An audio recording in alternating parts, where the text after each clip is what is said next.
I wish it rained forever. I wish it rained forever so I could see the specular reflections on her ocean floor face. I wish it rained forever so that I could experience her expression of timid horror, timid relief, juxtapose the thunder. I wish it rained forever so that I could see how everything glows light blue and dark blue on her face. Her worried face, just before she disappears. But if it rained forever, she'd never disappear. You've been watching the weather a lot. Do you think the gymnasium will flood? My mother asked when she came into the living room. I was sitting in front of the TV, glued to the Channel 5 forecast. Friday was what I was most concerned about. All the girls would scurry from the limo to the school, hurrying not to get their hair and dresses wet after how long they spent getting ready. But my date wouldn't. No. If Caroline Glass, the weather woman, was right about Friday, May 11th, 2018, then my date was going to be there. But she wasn't going to be flocking to the school for shelter. You didn't want to ask anyone? My mother asked while fluffing a pillow.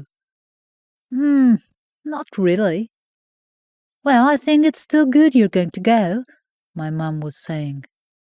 But I was too concerned with what Caroline Glass was saying. It'll be good just to go and experience it. I remember my prom. It wasn't that I was ignoring her. I was just so focused on the forecast. And we're going to have a chance of pretty heavy downpours Friday evening, Caroline Glass explained, moving to the other side of the screen that displayed a map of the state of Illinois. It showed a time-lapse of those yellow and green splotches coming up, loading over above Illinois, with red and orange speckles in its digital storm. To people like my mom, that yellow blob, which was creeping towards Illinois, was just a digital representation of a storm front. But to me, it was Brooklyn's carriage. Every other girl in my grade was taking a limousine to Resurrection High, but she was taking a carriage. No, she was taking the storm. My mom ruffled my hair, snapping me out of focus. Mom, I griped. I can't believe no girls ask you, Luke. If they had, I would have said no, I blurted. Luke, she scolded me. What's wrong with the girls at your school? I looked at the yellow storm on the screen. Friday, 8 p.m., the screen read. Friday, 9 p.m., the storm still over Illinois. The storm completely covering Illinois. Nothing necessarily wrong with them, I said when it went back to the anchors at the desk. It's just, I guess I'm not ready for a girlfriend, I lied. Oh, Luke, my mom was smiling. They don't have to be your girlfriend. Wouldn't it be special to just take a girl and give her a fun night? Make her feel special. Dance with her, even if you don't want to. This night isn't really for the guys, you know. No school dance is. I thought about Leah Child, who was in math class with me. She had a crush on me in elementary school. I know this because she chased me around at recess a few times. She had big red framed glasses and always wore her brown hair back in a ponytail. I guess now she was cute. But there was the storm. Brooklyn and the storm. I first saw Brooklyn when I was in 10th grade in a different math class, Mr. Sweeney's math class, which was on the first floor of Resurrection High. The windows had a view of the parking lot and football field behind our school. It was raining so heavily on the day that I first saw Brooklyn that it seemed as though we had gone to school in the evening instead of morning. Everything was dark blue and grey outside. Clouds, projecting their shadows down onto the football field and parking lot outside.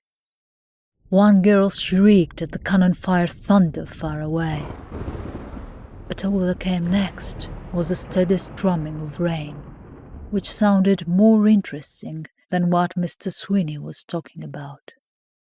So, naturally, I was looking outside more than I was at the whiteboard. And that was when I saw her. When I turned my head to look outside again after pretending to pay attention for what I thought to be an ample amount of time. She was standing there, hugging herself like one does when they're cold. For whatever reason, I immediately knew nobody but me noticed her. And she was not looking for anyone's attention but my own. She was a brown-haired girl, though her hair was a dark chocolate color from how wet it was from the rain, and her eyes were struggling to stay open. She had small lips.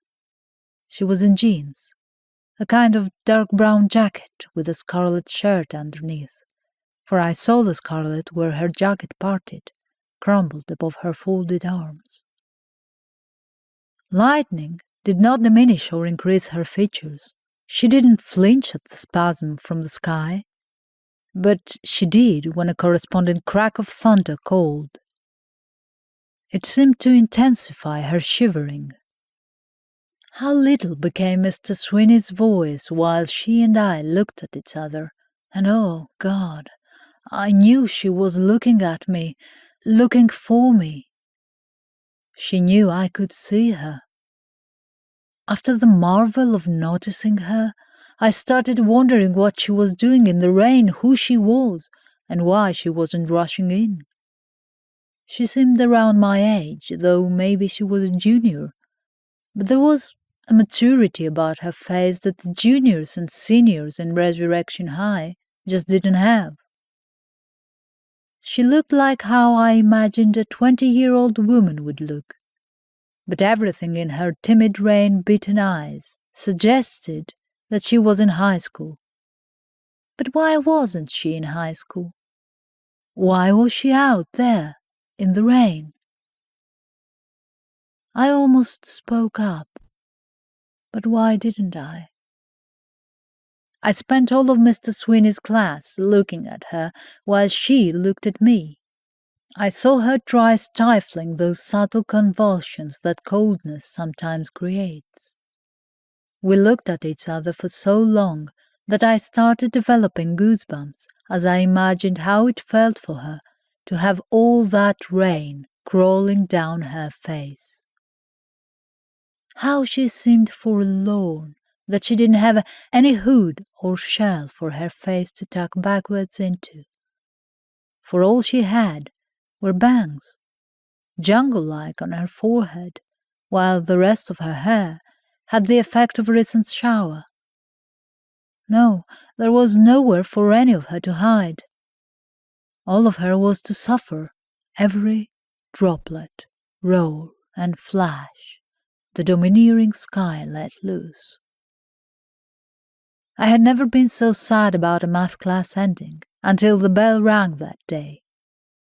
I'd have to climb up to the third floor of Resurrection High to spend another 40 minutes in Spanish, where I'd inevitably butcher the language. There's something space-like about a school when it's raining outside. Those white walls really become white walls when the world goes dark outside. It makes it a somewhat exciting place to be, and I had more reason to relish in this. While climbing the staircase, I looked from student to student, freshmen and seniors, trying to see if anybody's hair was wet. I looked at people's pants not for perverted reasons, but to see who was wearing jeans and who was not. Of course, people were wearing jeans, but none of them were the girl who had been standing outside in the rain. And when I reached the third floor while students convened at their lockers and crossed the hall, I looked from face to face, head to head in search of her. She had to have been a student, for she looked familiar, and she seemed most likely to be a teen. But I couldn't see her. I was late to Spanish class that day because I walked up and down the halls of the third floor, down the hallway with orange lockers and up the hallway with blue lockers. I even got a strange look from Mr. Sherwood, the dean, when he noticed the concern on my face, which was probably too prevalent for a student to have. I had to end my search, though, and went into Spanish class, where my teacher said she almost marked me absent. When the bell rang, at 2 that afternoon, I did not take the bus home. Instead, I walked the perimeter of Resurrection High, while the oak trees shed rainwater that their branches had collected. The sky was still cloudy, but sunlight was making a sick attempt to come out. I walked behind the school, walked through the faculty parking lot, and tried discerning which windows belonged to Mr. Sweeney's classroom. It was difficult to do because I had rarely been on that part of the grounds, but I finally discerned where she had stood.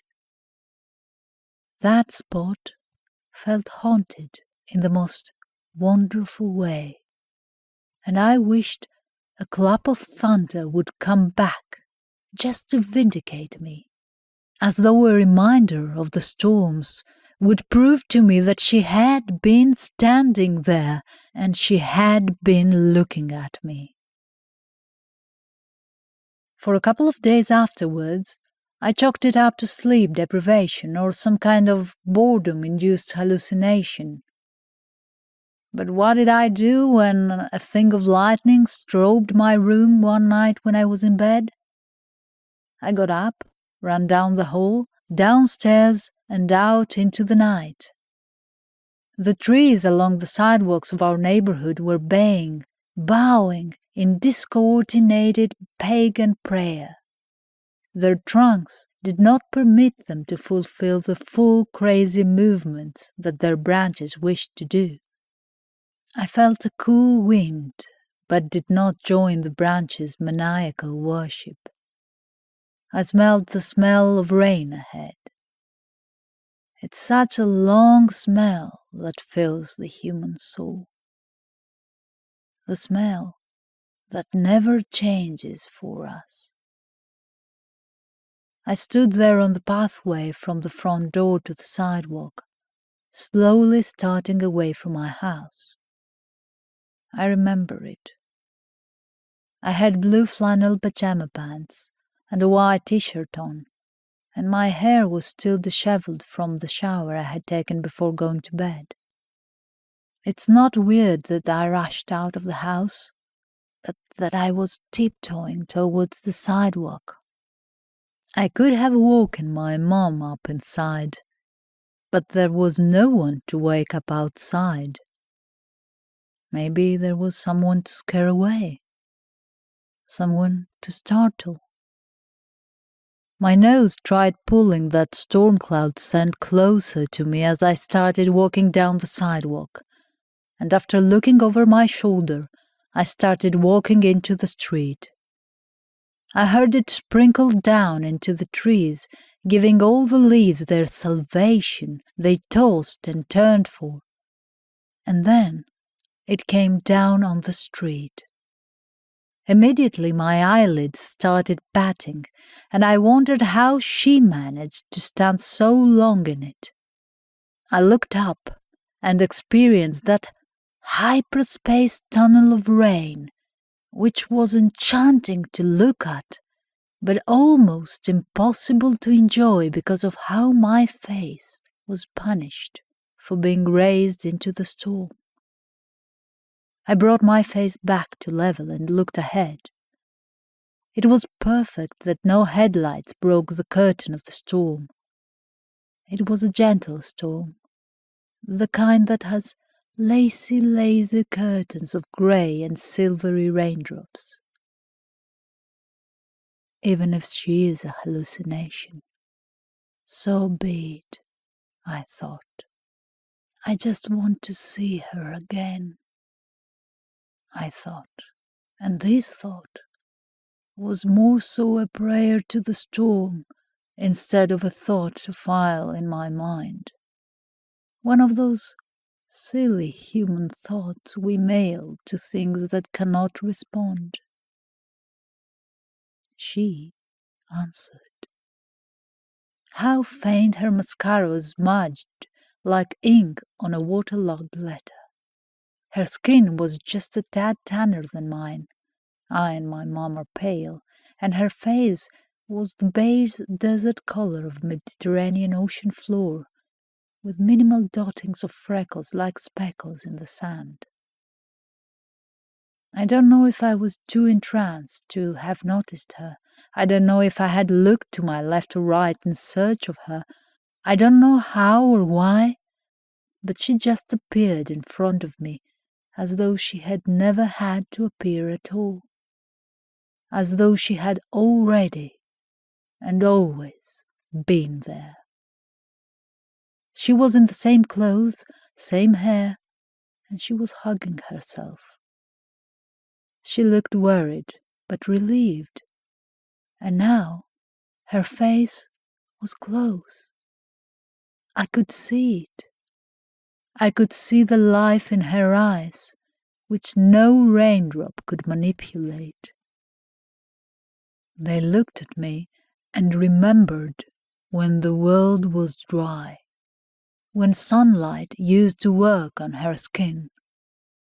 We looked at each other long enough for my hair to get as wet as hers, and maybe almost as dark as hers.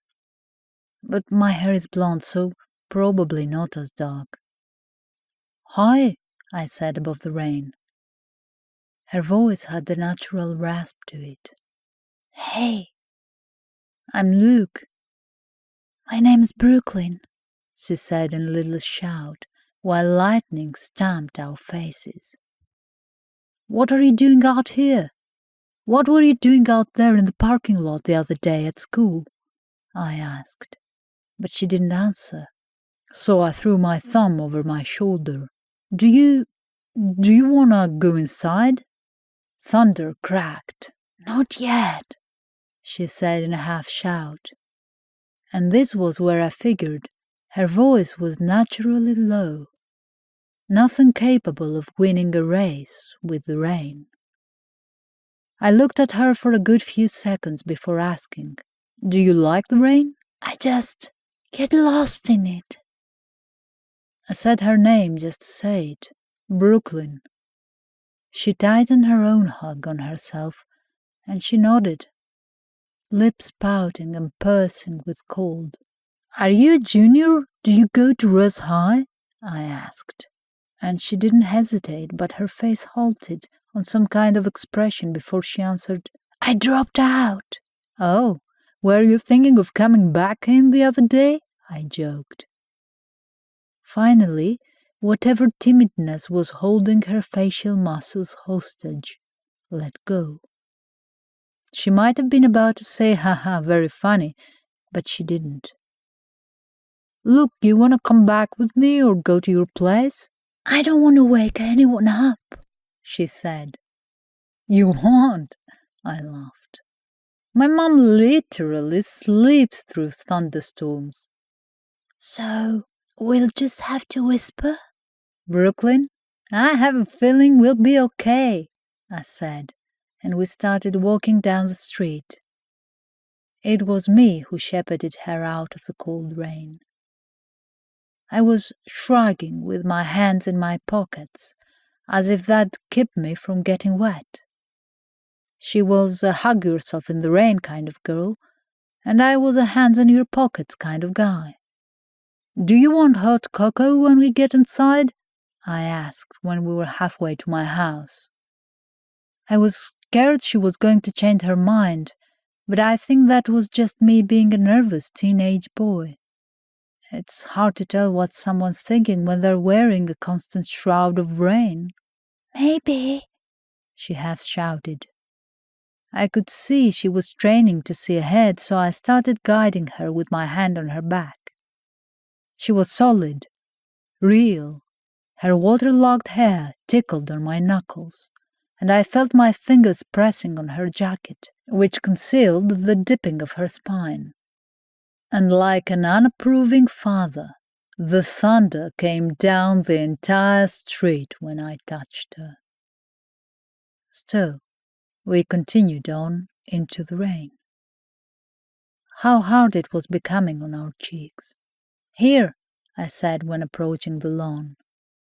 She shimmied up the 3 front steps and onto the porch where the storm was an orchestral thing and not something that could touch us. So it felt as though we were breaking into an area designated for an audience. But it felt as though she belonged out there, in the rain. It made the thunder sad, lower and mopey, for her to be under some kind of shelter. "I'm not gonna wake anyone up," she whispered when we entered the foyer. "No, come on," I said, tiptoeing into the kitchen.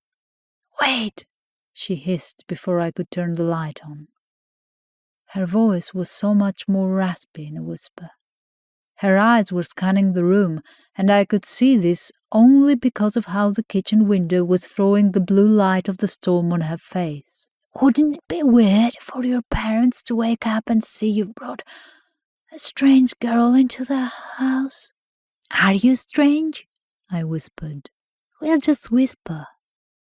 Despite being inside, she was still hugging herself, and I noticed that this was a defensive position. She was like a lost chess piece, the maiden in the storm. What advantage would she have over other chess pieces like my mom, the queen, or me, the knight I hoped I was? But she was still soaked. I couldn't imagine how her hair looked dry. I couldn't imagine those dark chocolate brown eyes not having smudges of mascara below them. Melted wrecks on her ocean floor face. "What were you doing out there?" I whispered. "Yesterday. I was looking for a bench." "A bench?" She nodded. "I think it's a memorial." "A memorial? At our school?" She nodded, stammering. "It was for my mother, but I think they removed it for some reason." "Oh, yeah, I think I remember that. What happened to your mom? We don't have to talk about it." "I think they removed it, 'cause I dropped out or something." She shrank into herself, and she wasn't hugging herself out of defense anymore, but out of timidness. We whispered in morning whispers, not twilight whispers. "Why don't you storm in? Demand they tell you what they did and why. Wasn't it just outside the school? Why were you looking at the faculty parking lot?" "Because people would see me." "I saw you." "I wasn't planning on that," she said. "So why were you looking at me like that the other day?" She waited before answering. "Because I don't know why, but I think you can help me." "Sure, I'll help you," I whispered. Thunder toned. How similar it was to an old big bell, like a conductor. A ghost threw itself along outside, telling every passenger of the storm that their last stop was upon them. "I have to go, Luke." "Go home?" She nodded. "Thank you for letting me in." "Wait, how do I help you? Where do you live?" She started walking out of the kitchen, whispering. "I'll find you." So this was her chess piece move. Leaving and rendering me helpless while she left. I stood there a little bewitched as she walked back into the storm. It was sunny the next day and I didn't see Brooklyn. After school I stood in front of the bench that used to be the memorial. I was holding onto the strap of my backpack and my hair was very disheveled from the night before. I remember they changed it at the start of the school year because of some civil settlement. But they were very hazy and I only heard my mom mention it in passing. It was just a stone bench, without a name now, and I wondered what Brooklyn's mom's name was. I looked around, but Brooklyn wasn't there. Again, I started searching for her in school, even though she said she had dropped out. Maybe she would sneak in and try to find me. Maybe she'd come back. "You've been spending a lot of time after school," my mom mentioned the following week while I was helping her in her cafe. She runs a cafe on an intersection downtown. Serving people coffee and making sure I had good grades was her forte. I shrugged. "Well, I guess I'm just thankful for it." She kind of laughed. "Thankful for school? I never thought you'd say that." "Yeah, well, it's growing on me." "You're a good boy, Luke." I didn't say anything back. I was thinking of Brooklyn. I was teetering on realizing, but then realizing it would make it real. Has your heart ever broken for someone who wasn't real? What if you thought the perfect person, your beautiful person, could exist so much until they're tangible enough to even fool the storm, and the rain sticks to them? I was dry, wearing an apron and in my mom's cafe, but I wanted to be soaked with Brooklyn. I wanted to have the rain pelting down on us. It's what I thought about while wiping down recently vacated tables, looking out the window and wishing to see her on the corner. But it was too sunny. She was pretty, and she had singled me out. I had never been singled out like that before, so soulfully. She appeared in my hallway after we had a month-long drought. I was just getting out of the bathroom after waking up to pee when I walked back into the hallway and a flash of lightning revealed her. There was one window at the end of the hallway, glowing blue of course, and she was a silhouette. Her arms were folded and her hair was wet. "I let myself in," she whispered. Her expression suggested that my presence was stalling some tragedy. "Where have you been?" I whispered. She didn't answer, but the rain coming down on the roof and crawling down the house was answering for her. This was the night I realized she only came when it rained. I didn't ask why. I didn't want to know why. I just accepted her. "Brooklyn?" I stepped towards her in the hallway. "Why can I see you?" Oh, how she looked up into my face. My voice was shaky. "Can you be brave for me and come in the sunlight?" I pleaded in a whisper. "I can't, Luke. Why do you want me to?" "Do you have to ask?" I asked. "You have some kind of high school crush on me." She half laughed. "Yes," I whispered. "Why me?" Her voice became even more raspy. "You have a kind face." I took a step closer, whispering, "Why is yours always wet?"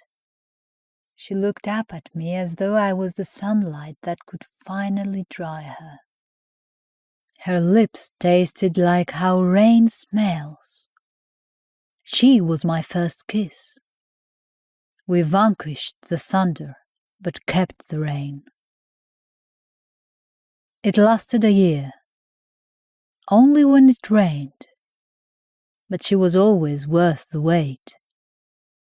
It broke my heart, it spoiled my heart, and I so badly wanted to know what it did to her heart.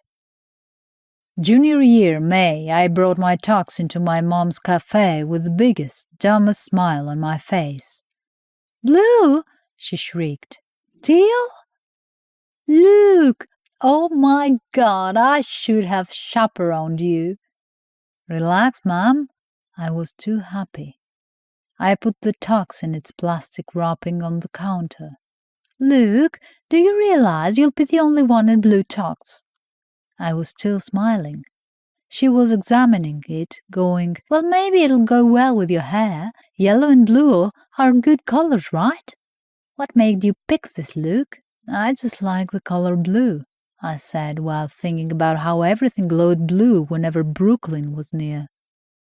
Did I whisper that? Oh my God, my heart was so full of rain that I swear she could have walked right into the cafe. But when I turned around at the sound of the little bell, it was the stout bare-bellied man who entered instead. "And we're going to have a chance of pretty heavy downpours Friday evening," Caroline Glass had said. How my heart had its own thunder at the thought of that. Would every other student and teacher in the gymnasium see her with me? What dress would she be wearing? She didn't need a dress, just those jeans, her brown jacket and scarlet shirt. I drove myself to Resurrection High that night, leaving the house at 7:30 in my blue suit with my blonde hair ruffled. I had messed it up after getting in my car because my mom had gone overboard with the gel and combing. Brooklyn and I liked it best when our hair was wet, heavy, and unkempt. My windshield wipers were sliding back and forth like crazy, and I heard all the puddles that my tires disrupted. I saw lots of limos at stoplights, saw how the red stoplights were blurry in the downpour. I saw the limos in my rearview mirror, their windshield wipers going too, and I felt her all around me, waiting for me, my prom date. Girls and boys were indeed hurrying into Resurrection High when I pulled into the student parking lot. I saw a faculty member in a yellow raincoat directing people where to park, but they completely missed me, probably because of how much that yellow hood obscured their vision. I got out of my car probably with too much nonchalance, my hair accepting droplets the way flower petals do. Drip, drip, drop on the strands above my forehead. I started towards the entrance of Resurrection High, past the memorial bench that hadn't any more a name. She was standing right outside the doors, hugging herself almost straight-jacket style, while all the pretty girls skipped into the school, hauling their boyfriends behind them. None of them seemed to care that Brooklyn wasn't all dolled up. Hell, they probably thought she was a faculty member. "You came," I said, stopping beside her, where a gutter was making lots of rainwater noise. She looked at me. Finally, for once, she wasn't whispering. "I can't go in there." "Come on, you're with me," I told her. "Luke?" She was looking past me, though her face was still parallel to mine. "I want to spend the night there, at my bench." "Your bench?" I turned around and turned back at her, and her playful expression bade me not to brood further. So I offered my hand as though I was ready to walk her towards it.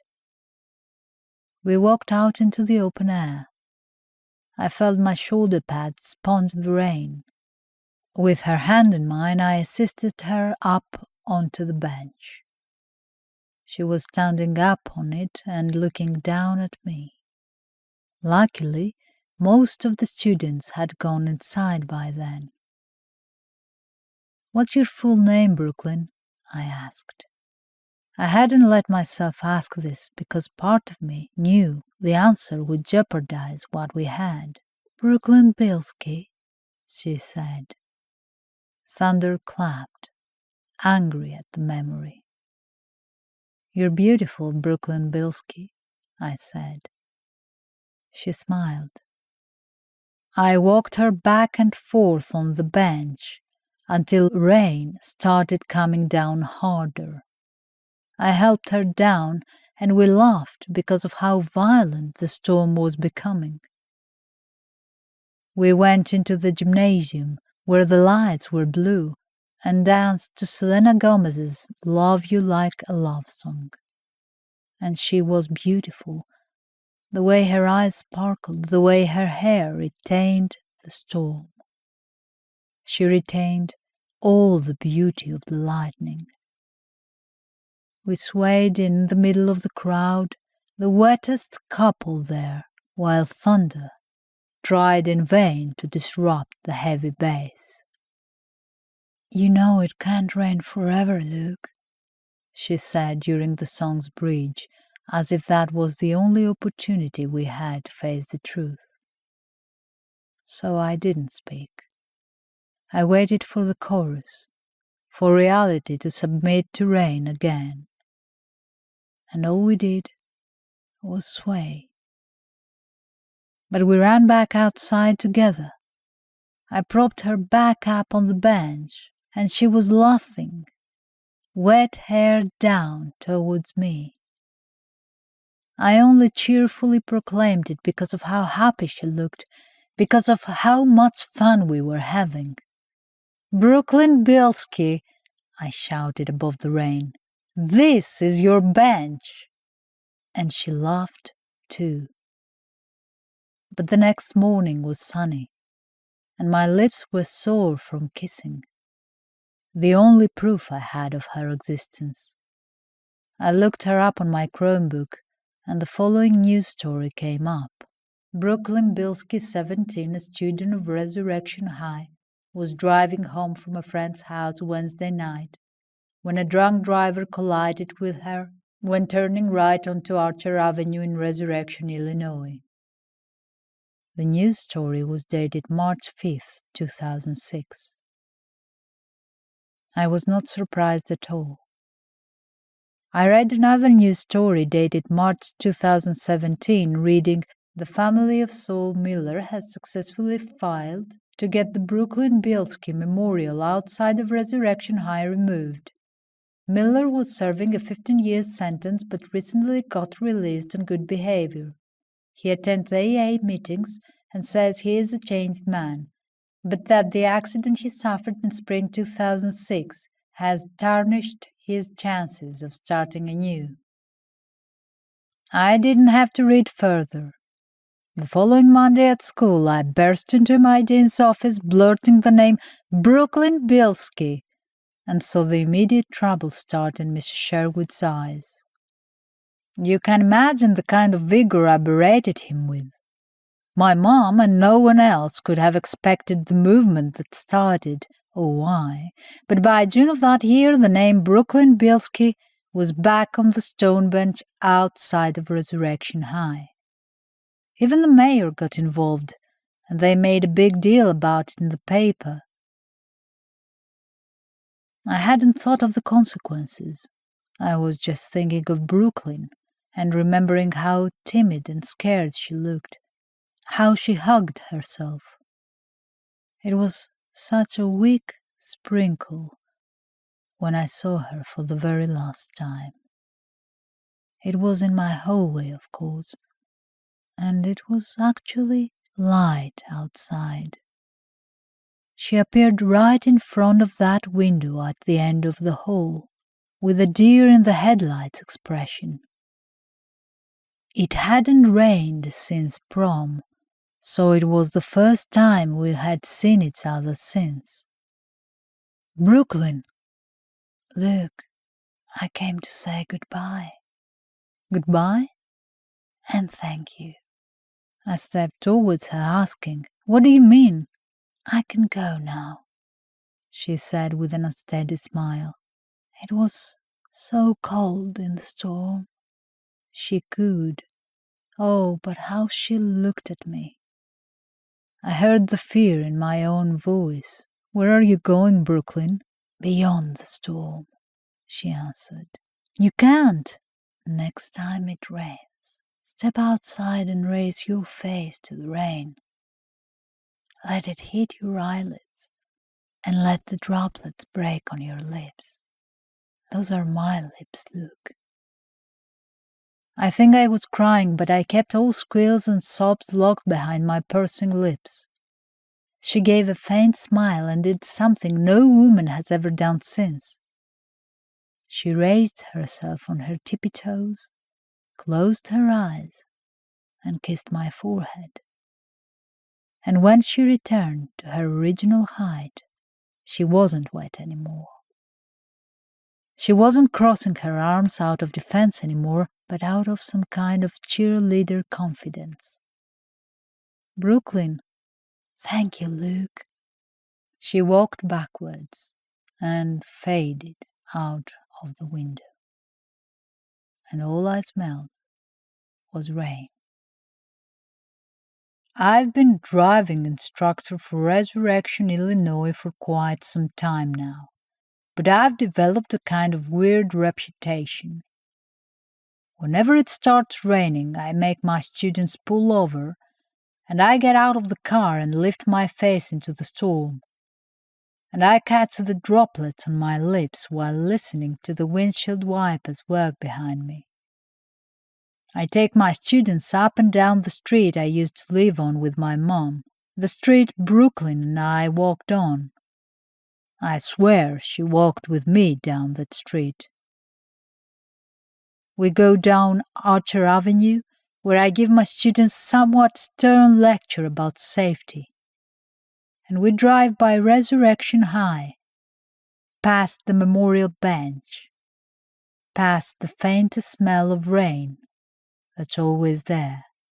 The smell that makes me think about the rich, dark, chocolate color of her hair when it was wet.